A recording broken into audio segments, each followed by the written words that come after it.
우리 기도하심으로 피우다 시작하겠습니다. 하나님 감사합니다. 오늘부터 빌립보서 말씀을 함께 묵상하게 될 텐데요. 빌립보서 말씀을 통해서 우리에게 주시는 그 말씀을 기대하게 하시고 소망하게 하시며 이 말씀을 묵상함으로 또 우리 삶에 펼쳐질 날들을 기대하는 오늘이 되게 하여 주시옵소서. 감사합니다. 예수님의 이름으로 기도드립니다. 아멘. 네, 오늘 저희가 함께 살펴볼 말씀은 빌립보서 1장 1절에서 11절까지 말씀입니다. 그리스도 예수의 종 바울과 디모데는 그리스도 예수 안에서 빌립보에 사는 모든 성도와 또한 감독들과 집사들에게 편지하노니 하나님 우리 아버지와 주 예수 그리스도로부터 은혜와 평강이 너희에게 있을지어다. 내가 너희를 생각할 때마다 나의 하나님께 감사하며 간구할 때마다 너희 무리를 위하여 기쁨으로 항상 간구함은 너희가 첫날부터 이제까지 복음을 위한 일에 참여하고 있기 때문이라. 너희 안에서 착한 일을 시작하신 이가 그리스도 예수의 날까지 이루실 줄을 우리가 확신하노라. 내가 너희 무리를 위하여 이와 같이 생각하는 것이 마땅하니 이는 너희가 내 마음에 있음이며 나의 매임과 복음을 변명함과 확정함에 너희가 다 나와 함께 은혜에 참여한 자가 됨이라. 내가 예수 그리스도의 심장으로 너희 무리를 얼마나 사모하는지 하나님이 내 증인이시니라. 내가 기도하노라. 너희 사랑을 지식과 모든 총명으로 점점 풍성하게 하사 너희로 지극히 선한 것을 분별하며 또한 진실하여 허물이 없이 그리스도의 날까지 이루고 예수 그리스도로 말미암아 의의 열매가 가득하여 하나님의 영광과 찬송이 되기를 원하노라. 아멘. 네, 오늘부터는 빌립보서 말씀을 함께 묵상하게 되는데요. 빌립보서를 이제 잠깐 살펴보면 빌립보서라는 원래 제목은 이제 프로 필립 페시우스, 그러니까 빌립보 사람들에게라는 제목을 갖고 있는 원제입니다. 제목에서 볼 수 있듯이 수신자는 빌립보 사람들이죠. 그 중에서 이제 특별히 이제 바울이 이제 2차 전도 여행 기간 중에 마게도니아 지방에서 처음으로 세운 교회가 바로 빌립보 교회였어요. 아마 오늘날로 치자면 유럽의 최초의 교회인 셈입니다. 그러한 그 이제 빌립보 교회에게 교회 성도들에게 바울이 이제 1차 로마 감옥에 투옥되었을 때 쓴 옥중 서신 중에 하나인 것이죠. 그럼 이 빌립보라는 도시는 어떤 도시였냐면 이제 알렉산더 대왕의 아버지였던 그 마게도니아 왕인 빌립 2세라는 이름, 빌립 2세가 자신의 이름을 따서 지은 도시였고요. 로마 식민지가 되고 난 다음에 이쪽에다가 로마의 퇴역 군인들을 이쪽으로 이주시켰다고 해요. 그러니까 로마에서 로마 시민권을 가졌던 로마 퇴역 군인들이 지정되면서, 그러니까 빌립보는 식민지 중에 하나였지만 로마 시민권을 가진 많은 사람들이 살게 되면서 크게 발전했죠. 그래서 유럽과 아시아를 짓는 연결한 교통의 요충지였고, 그러니까 퇴역 군인들이 또 많이 살았으니까 그러니까 행정 수도였던 그 데살로니가와 더불어 또 마게도니아 중심 도시, 그러니까 많은 특히 군인, 그러니까 뭐죠? 군사의 전초지였습니다. 그렇기 때문에 이제 빌립보 시민들은 많은 사람들이 로마의 시민권을 가진 사람들이었고, 그래서 투표권과 자치권 등 여러 면에서 로마와 거의 동등한 특권을 누렸던 도시라고 해요. 그래서 한마디로 빌립보는 로마의 축소판이라는 의미를 가졌고, 그래서 이 빌립보 사람들은 자신의 이러한 특수한 지위를 자랑스럽게 여겼다고 합니다. 그래서 이제 빌립보 3장에 보면 이제 성도의 시민권은 하늘에 있다, 이제 이런 주제로 바울이 이야기하는데, 아마 이러한 배경, 당시에 로마 시민권들을 많이 가졌던 사람들이 있었기 때문에 이러한 이제 배경에서 이런 이야기를 했다고 이제 추측되어지고요. 이렇게 로마 시민의 그 자부심과 특수한 지위를 자랑스럽게 여기는 빌립보에서 당연히 유대인들은 정착하기가 쉽지 않았겠죠. 당시에 이제 유대인 남자 10명만 모이면 회당이 무조건 만들어졌는데, 왜냐하면 대부분 다들 이제 당시 유대인들은 이제 디아스포라 뿔뿔이 흩어져서 살았기 때문에 유대인 남자 10명만 모이면 회당을 만들었고, 회당을 중심으로 이제 그 당시 디아스포라 사회, 유대인 사회가 형성되었는데, 빌립보엔 아예 회당이 없었다고 얘기해요. 그러니까 이 유대인 남자 10명도 정착하기가 쉽지 않았던 그러한 곳에 바로 바울의 유럽의 첫 번째 그 세운 교회가 이곳에 세워진 것이죠. 이렇게 척박한 곳에 이제 바울이 이제 사도행전에 보면 그 두아디라 성의 그 장사꾼이었던 루디아에게 복음을 전하고 세례를 베풀고 또 귀신 들려 점치던 여종을 치유했고 당시에 이제 하급 관리였던 간수에게 복음을 전하는 이러한 계기들로 인해서 빌립보 교회는 열악하고 미약한 가운데 회당도 하나도 세워지지 않았던 그 지역에 교회가 세워지게 되는 것이죠. 그렇게 미약하게 시작된 교회였지만 그 이후 빌립보 교회는 정말 몇 안 되는 바울에게 있어서 걱정보다는 힘과 위로가 되었던 몇 안 되는 교회로 성장하게 되었습니다. 이러한 빌립보 교회를 향한 바울의 마음이 어떠한지 오늘 본문은 곳곳에 등장하는데 시작부터 볼 수 있습니다. 이 빌립보 교회를 향한 바울의 마음이 어땠는지 우리 1절 한번 읽어볼게요. 그리스도 예수의 종 바울과 디모데는 그리스도 예수 안에서 빌립보에 사는 모든 성도와 또한 감독들과 집사들에게 편지하노니 이렇게 시작되어 있어요. 그러니까 지금 바울 서신서와 다른 바울 서신서와 지금 비슷하게 인사말로 시작하는 건 지금 바울이 다른 곳에 쓴 서신서와 거의 같은데요. 이제 물론 본인뿐 아니라 디모데를 함께 등장시키므로 디모데도 너희와 함께 하고 있다. 이제 나중에 왜냐면 빌립보에 이제 디모데를 파송하기 때문이죠. 어쨌든 평범한 인사말처럼 보이지만 이 안에 굉장히 특이한 점이 하나 있는데요. 뭐냐면 바울이 보통 다른 서신서에 본인을 소개할 때 본인을 예수 그리스도의 종 플러스 사도라고 반드시 소개해요.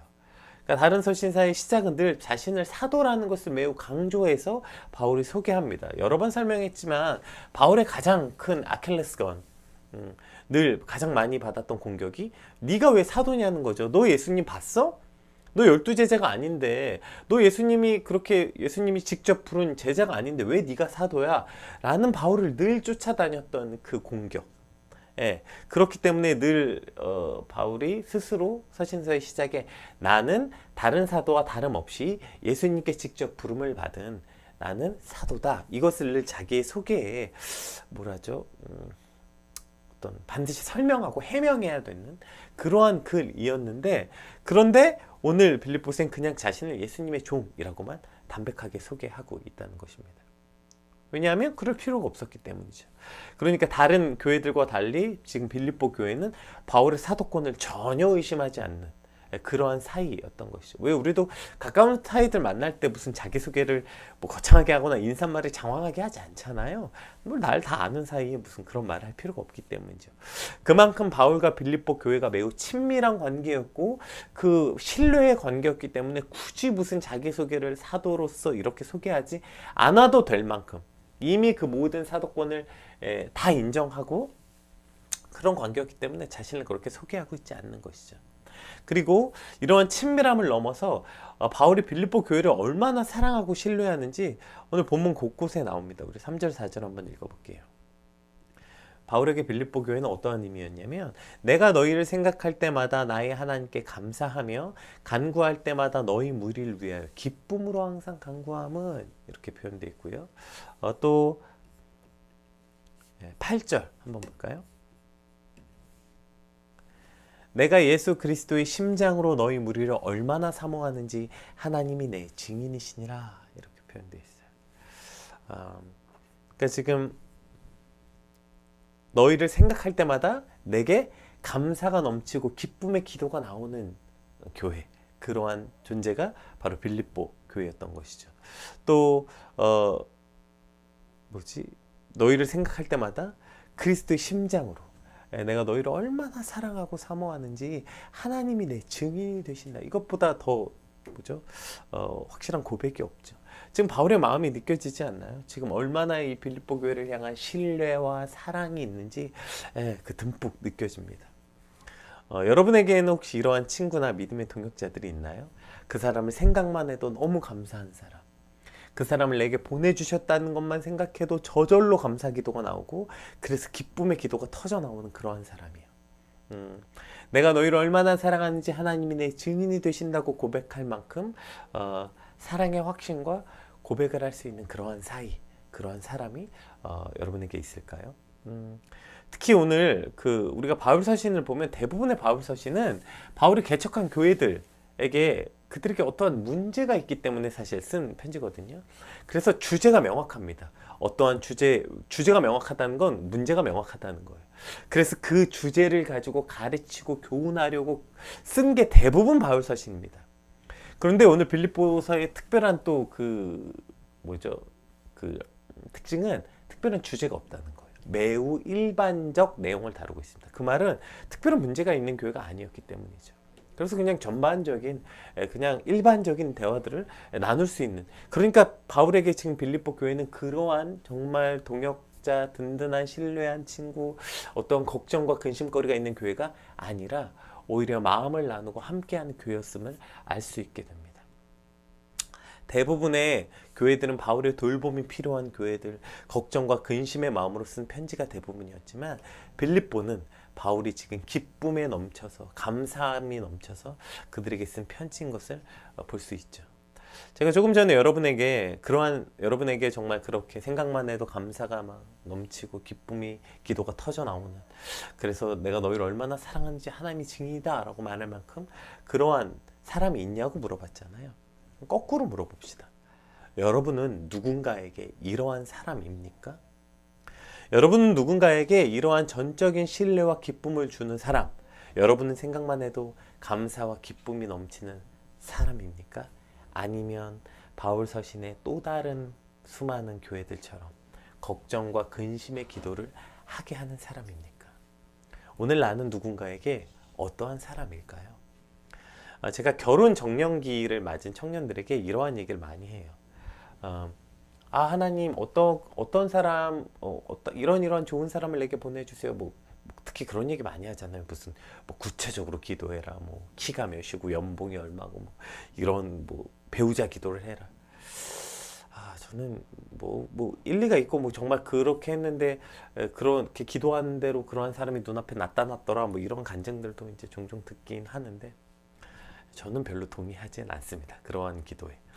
왜냐하면 어떻게 좋은 사람이란 기준이 뭔데요? 뭐가 좋은 사람일까요? 매우 주관적이죠. 근데 최소한 이건 한 가지는 확실해요. 그 사람이 좋은 사람인, 그러니까 어떤 기준이 있겠죠. 좋은 사람이라는. 그런데 그 사람이 좋은 사람인 사람을 우리가 고를 수 있으려면 내가 좋은 사람이어야 좋은 사람을 고를 수 있는 거예요. 내가 좋은 사람이어야 좋은 사람이라는 기준을 가질 수 있기 때문이죠. 이해되시죠? 그래야 좋은 사람을 만나죠. 그러니까 내가 좋은 사람이 아니고 내가 허영에 가득 찬 사람이고 그게 좋아 보이면 나는 그러한 사람을 만나는 거죠. 그런데 내가 좋은 사람이라는 기준이 그런 게 아니라 외형이 아니라 내면이 깊고 아름답고 어쩌고 저쩌고 이러한 사람이 좋은 사람이구나. 그래서 나도 그런 사람이 되고 싶은 꿈 꾸고 있는 사람이어야 누군가 그런 사람을 볼 수 있는 눈이 생기는 거죠. 맨날 좋은 사람 보내달라고 기도하면 뭐합니까? 내가 좋은 사람이어야 그러한 사람을 만날 수 있어요. 그래서 제가 결혼 정년인 청년들에게 좋은 사람 보내주세요라고 백날 기도하지 말고 내가 좋은 사람이 되게 해달라고 기도해라. 내가 그렇게 좋은 사람이어야 좋은 사람을 볼 수 있는 눈도 생기고 그러한 사람을 만날 수 있는 기회도 생긴다 라고 종종 이야기합니다.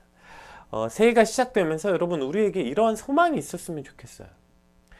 왜 나에겐 그런 사람이 없습니까? 하나님 나에겐 그렇게 왜 생각만 해도 감사가 넘치고 기쁨이 차고 넘치는 하나님 왜 내겐 그런 친구가 없습니까? 왜 내겐 그런 믿음의 동역자가 없습니까? 왜 내겐 그런 사람이 없습니까? 라고 나한테도 그런 사람을 좀 보내주세요.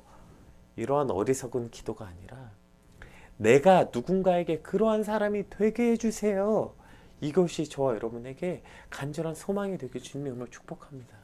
새해가 되면서 왜 나에겐 이런 좋은 사람이 없나요? 왜 나에겐 이렇게 믿음의 사람이 없나요가 아니라 주님 내가 그러한 사람이 되게 해주세요. 내가 좋은 사람이어야 좋은 사람을 만날 수 있다니까요. 내가 누군가에게 그러한 사람이어야 나도 그러한 사람을 만날 수 있게 되는 게 당연한 거 아니겠습니까? 오늘 저와 여러분이 내 사랑하는 가족에게 혹은 내가 속한 믿음의 공동체에게 정말 나를 생각만 해도 너무 든든해서 저 사람이 나에게 보내주신 것만 해도 하나님 너무 감사하고 기쁨이 차고 넘치는 기쁨의 기도가 그냥 터져 나오는 그러한 사람, 그래서 늘 그립고 보고 싶고 그 사람을 사모하는 마음을 하나님께서 하나님 앞에 진짜 당당하게 고백할 수 있다. 그러한 사람이 저와 여러분이 되시길 주님의 이름으로 축복합니다. 누군가에게 정말 생각만 해도 누군가 나를 생각만 해도 정말 기쁨과 감사의 기도가 튀어나오는 그래서 늘 보고 싶고 그리워하는 그러한 존재. 주님, 내가 누군가에게, 특별히 나의 사랑하는 가족에게, 특별히 내가 속한 믿음의 공동체들에게, 교회에게, 주님 맨날 나에게 왜 이런 사람이 없나요? 나는 왜 그런 사람이 없나요? 지지를 복도 없어서, 이런 어리석은 이야기가 아니라 주님, 내가 그러한 사람이 되게 해주십시오. 그렇게 간절히 꿈꾸게 되는 저와 여러분의 오늘이 되게 축복합니다. 그러면 바울에게 왜 빌립보는 이러한 교회가 됐을까요? 어떻게 하면 이러한 빌립보는 바울에게 이러한 존재가 되었을까요? 한번 봅시다. 자, 왜 이런지 5절부터 한번 볼게요. 너희가 첫날부터 이제까지 복음을 위한 일에 참여하고 있기 때문이래요. 그래서 너희는 내게 그런 존재라는 거죠. 너희 안에 착한 일을 시작하신 네가 그리스도 예수의 날까지 이루실 줄을 우리가 확신하노라. 내가 너희 무리를 위하여 이와 같이 생각하는 것이 마땅하니 이는 너희가 내 마음에 있음이며 나의 매임과 복음을 변명함과 확정함에 너희가 다 나와 함께 은혜에 참여한 자가 됨이라. 아멘. 이게 지금 사도 바울이 빌립보를 향한 이 전적인 신뢰와 기쁨을 표현한 이유가 바로 이거래요. 뭐래요? 너희가 복음을 위한 일에 참여하고 있기 때문이래요. 5절에서는 그렇게 표현했고 7절에서 더 구체적으로 복음에 참여한 일이 뭐냐면 나의 매임과, 여기서 매임이 뭐예요? 사도 바울이 지금 그 로마 감옥에 갇힌 거예요. 나의 매임과 복음을 변명하고 확정함. 그러니까 복음을 위해서 그가 변증하고 복음을 전한 그 모든 일에 너희가 다 나와, 특별히 여기 너무 은혜로운 단어가 있죠. 은혜에 참여한 자가 됩니다. 여러분, 사실 이거 은혜 아니라 고통 아닙니까? 고난에 참여한 자 아닙니까? 지금 바울이 겪고 있는 상황이 은혜입니까? 근데 바울은 이걸 은혜라고 표현하고 있는 거예요. 자기가 지금 로마 감옥에 갇혀있는 이 상황, 여기서 갇혔음에도 복음을 끝까지 변증할 수 있고 감옥 안에서도 끝까지 복음을 전할 수 있는 자신의 이 상황을 고난에 참여한 자가 아니라 은혜라고 고백하고 너희도 나와 함께 이 은혜에 참여하고 있다고 말하고 있는 거죠. 그러니까 지금 바울이 이 빌립보 성도들에게 이러한 전적인 신뢰를 보내고 있는 건 그들이 나와 함께 복음을 위해서 이와 같은 고난과 고통에 기꺼이 동참하고 있고 너희가 나와 함께 같이 매였고 같이 억울한 일을 당하고 같이 고통받은 그 모든 일, 그것을 은혜라고 표현하고 있죠. 그 은혜에 너희가 나와 함께 참여한 자이기 때문이라는 것이에요. 이것이 바울이 지금 빌립보를 향한 전적인 신뢰를 보내는 이유라는 것입니다. 우리가 흔히 그 교회 안에 그 어떠한 공동체성을 말할 때 우리가 흔히 이런 것들을 많이 착각하게 되는 것 같아요. 제가 청년 사역들을 이제 많이 했다 보니까 특히 이제 청년뿐 아닌 것 같아요. 사실 이제 교회 안에서 교회 사역들 하다 보면 그런 얘기 진짜 많이 들어요. 우리 교회는 너무 교제가 없어요. 우리 교회는 너무 사랑이 없어요. 우리 교회는 뭐가 없어요. 근데 대부분의 그 교제가 없어요라는 말은 특히 이제 코로나 기간 동안에 이제 많이 그런 마음들이 있어서 코로나가 끝나고 더 그런 갈망이 있는 것 같아요. 그런데 여기서 말하는 그리스도 안에 있는 이 교제가 무엇일까요? 특별히 정말 저렇게 생각만 해도 기쁨이 넘치고 막 든든한 동역자는 무엇으로 이루어지는가? 오늘 본문을 통해서 우리가 깨달을 수 있게 되는 것입니다. 얼마나 자주 만나고 얼마나 밥을 많이 먹고 얼마나 서로 교제 많이 하고 우리가 맨날 모여가지고 나눔이라는 거잖아요. 나눔. 저도 어제 굉장히 긴 시간 나눔을 하고 왔는데 12시가 다 돼서 넘어서 온 것 같아요. 물론 의미 있습니다. 그 시간이 다 의미 없다는 건 아니에요. 모여서 서로 기도 제목 나누고 그래 넌 그런 마음이구나, 그래 넌 그러한 삶을 사는구나, 함께 마음을 나누고 기도해주고 필요하죠. 중요합니다. 그런데 여러분, 그것만 가지고는 안 되는 것 같아요. 제가 얼마 전에 이제 또 저에게 이러한 귀한 동역자가 있거든요. 아까 얘기했던 생각만 해도 기쁨과 감사의 기도가 터져 나오는 그런 귀한 친구가 있는데, 친구 목사가 있는데 이제 얼마 전에 만나서 그러한 이야기 나눴어요. 공동체가 뭘까? 이런 얘기 나눈 적이 있었는데 마치 오늘 본문이 그것에 대한 답으로 하나님이 제게 주시는 것만 같았어요. 뭐가 참 공동체일까요? 많이 친하고 자주 만나고 기도 제목을 나누고 함께 이러한 사이가 아니라 오늘 이 복음에 동참한 이들이 진짜 공동체라고 말하는 거예요. 지금 사도 바울은 이 빌립보 교회를 향해 이러한 전적인 신뢰를 보내는 건 그들이 나와 함께 이 복음에 동참한 이들이기 때문이라는 거예요. 이들이 복음을 위해서 나와 함께 매이고 함께 고통당하고 그 모든 사역들을 함께 감당한, 즉 그들이 복음을 위해 함께한 이들이기 때문에 지금 저러한 전적인 신뢰가 있다는 것입니다. 이것이 진짜 동역자이고 이것이 진짜 교회 공동체가 아닐까 생각하게 돼요. 얼마나 많이 친하고 얼마나 많이 만났고 얼마나 많이 교제했는가, 이것이 교회 안에 진짜 공동체 성이 아니라 뭐죠? 진짜 얼마나 많이 복음에 참여한 이들이 되는가. 실제로 바울은 다른 교회들에 비해서 빌립보 교회는 체류 기간이 매우 짧았습니다. 매우 짧게 그들과 함께 있었어요. 그런데 어떻게 더 많이 마음을 쏟았겠어요? 게다가 빌립보는 처음 세운 교회라고 했잖아요. 물론 처음 세웠으니까 마음이 더 갈 수도 있겠지만 우리가 잘 아는 것처럼 그 다음에 정신없이 살다 보면 당연히 이제 순서가 잊혀지게 되잖아요. 앞에 것부터 뒤에 걸로. 그럼에도 불구하고 바울은 이 빌립보를 향한 전적인 신뢰를 보여주고 있었어요. 왜요? 그것이 개인적인 친분이 아니라 저들과 얼마나 오랜 시간 동안 마음을 나눴고 긴 시간 동안 했던 추억 때문이 아니라 저들이 하나님 일에, 복음을 전하는 일에 나와 같은 이들이라는 거예요. 뭐라고 표현해요, 바울이? 7절에 저들은 나와 함께, 나와 같은 사람들이라는 거예요. 너희가 다 나와 함께 은혜에 참여한 자가 되었기 때문이다. 즉 너희가 다 나와 같은 사람이라는 거예요. 그렇기 때문에 그들을 향한 저러한 전적인 신뢰가 있는 것입니다. 여러분, 제가 이제 사역하다 보면 그런 경우를 많이 봐요. 정말 매일 만나고 막 정말 매일 사랑을 고백하고 뭐 했지만 그럼에도 불구하고 신뢰가 잘 안 가는 사람들이 있어요. 또 반대로 저랑 막 10년을 사역했는데 개인적으로 별로 만난 적도 없고, 특별히 너 인간적으로 저 사람이랑 친해? 그러면 물론 친하긴 친한데 막 정말 막 세밀하게 그 사람의 삶 하나하나를 알고 막 그 사람이 막 어떠한 고통이 있는지 막 어떠한 삶을 사는지 뭐 생활이 어떠한지 막 구체적으로 세세히는 알지 못하지만 그 사람 딱 하면 정말 막 신뢰가 가고 기쁨과 감사가 넘치는 사람이 있어요. 왜요? 그것은 저 사람이 나와 동일하게 복음을 위해서는 그 모든 걸 쏟아내는 사람이라는 경험이 있기 때문이에요. 저는 나와 같은 사명을 가졌다. 저는 나와 같이 저 사람은 저거 하나 확실하지. 그 확실한 게 뭐예요? 복음을 위해서 나와 같이 메인바 되었고 복음을 전하는 일에 관해서 복음을 위해서는 그리스도와 함께 늘 언제나 고통받는 자리에 기꺼이 뛰어드는 사람이라는 믿음. 근데 나와 아무리 인간적으로 친하고 많이 만나고 뭐 많이 뭘 했어도 그러나 늘 복음에 관해서, 사명에 관해서, 사역에 관해서는 늘 불안한 사람은 그 사람을 생각할 때마다 너무나도 든든해서 감사와 기쁨의 기도가 터져 나오는 사람일 수는 없는 것 같아요. 따라서 우리가 누군가에게 저러한 사람이 된다는 것은 그 사람을 생각만 해도 막 너무 든든해서 기쁨과 감사의 기도가 튀어나온 사람이 되자고 우리가 했잖아요. 그러한 사람이 되는 갈망을 갖자, 소망을 갖자고 말했잖아요.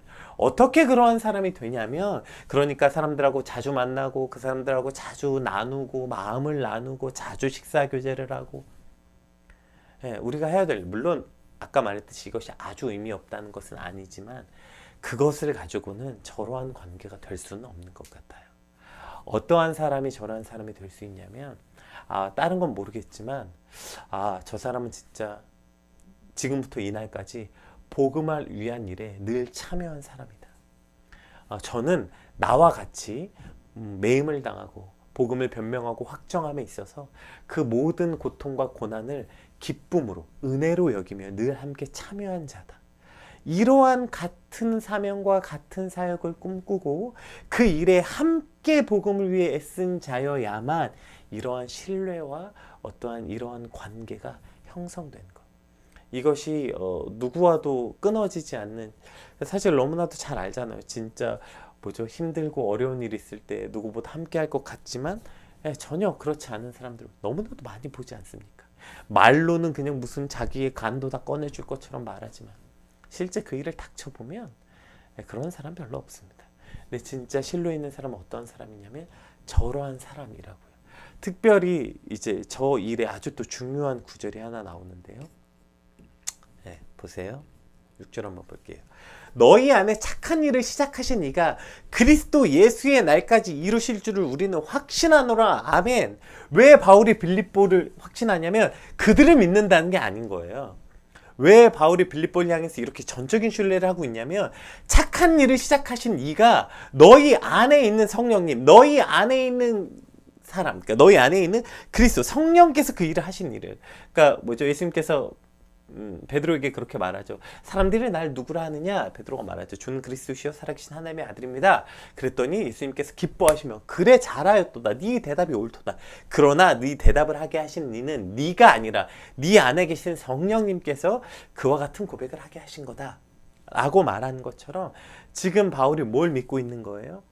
그들이 그렇게 끊임없이 나와 같이 복음을 위해서 애쓴 그들의 수고를 인정하는 것이기도 하지만 그들의 수고를 말하는 게 아니라 너희 안에 그 착한 일을 하게 하신 이가 있다는 거예요.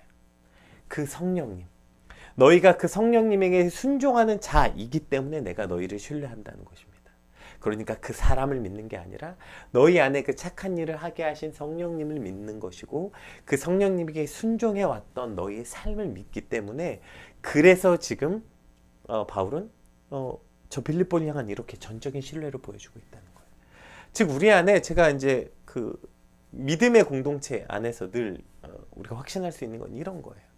최소한 우리 안에 그 사람을 믿는 게 아니라 그 사람 안에서 착한 일을 시작하게 하시는 성령님을 믿고 그가 그 성령님에 순종하는 사람이기 때문에 그 사람을 믿는 거예요. 제가 아내하고 결혼할 때 그런 얘기 했던 것 같아요. 우리가 서로를 남자와 여자로 믿는 것도 믿는 거지만 우리가 서로를 그렇게 못 믿겠거든. 우리를 여기까지 인도하신, 제가 이 말씀 인용했던 것 같아요. 너와 내 안에 착한 일을 시작하게 하신 그 성령님을 믿자. 우리가 인간적으로 서로 믿음이 떨어지는 순간들이 있을지라도 너와 내 안에 우리의 만남을 주관하시고 여태까지 인도하시고 그렇게 각각의 삶 가운데서 하나님의 말씀대로 살아가려고 애썼던, 순종하려고 했던 그것이 곧 하나님의 말씀을 믿는 이들이라는 그 공동체성, 그것으로 우리가 부부가 되고 하나의 가족이 되자, 이런 얘기를 했던 기억이 나요. 이것이 우리 안에서 일어나는 그 참된 신뢰라는 거예요.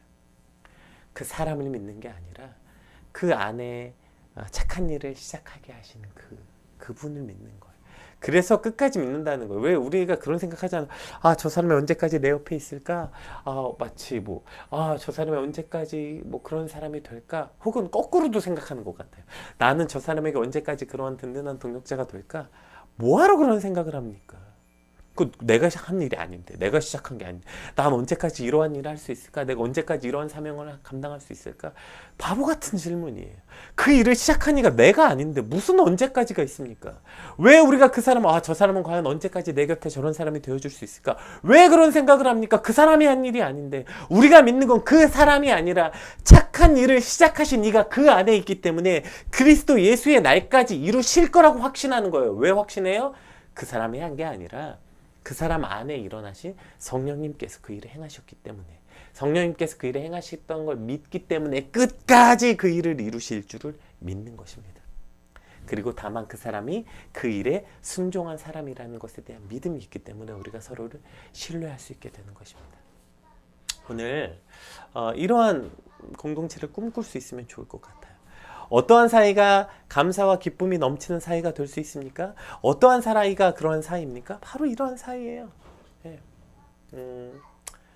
복음을 전하는 일에 함께 메인바가 되고 함께 기쁨이 넘치는 사이, 그 일에 은혜에 동참한 사이. 그런데 그것을 시작한 이가 그 사람이 아니라 성령님이시고 우리가 그 성령님이 그 일을 행하셨다는 것을 믿고 순종하는 사이. 그럴 때 우리는 끝까지 감사와 기쁨이 넘치는 사이, 그것이 가족이든 그것이 부부이든 그것이 공동체이든 우리는 그러한 공동체가 될 줄 믿습니다. 하나님, 오늘 내가 그러한 공동체가 되길 소망합니다. 내가 누군가에게 그러한 사이가 되려면, 내가 누군가에게 그러한 사람이 되려면 오늘 사도 바울이 말한 것처럼 내가 복음에 동참한 자들, 하나님의 말씀이라면 매임을 당하든 그것에 고통을 당하든 그 일에 기꺼이 순종할 수 있는 이가 되게 하여 주시옵소서. 그리고 그것이 내가 시작한 일이 아니라 내 안에 계신 성령님이 시작한 줄 믿사오니 그 성령님의 음성에 순종하는 주님, 그러한 내가 될 때 나도 누군가에게 저러한 신뢰를 줄 수 있는 사람이 되고 그러한 공동체가 될 줄 믿습니다. 주님, 내가 누군가에게 그러한 사람, 그러한 믿음을 줄 수 있는 그러한 공동체 한 사람, 신뢰의 동역자가 되게 하여 주시옵소서. 또 오늘 우리가 속한 가정과 공동체가 이러한 공동체가 되게 하여 주시옵소서. 우리 같이 받은 말씀 놓고 함께 기도했으면 좋겠습니다. 기도합시다.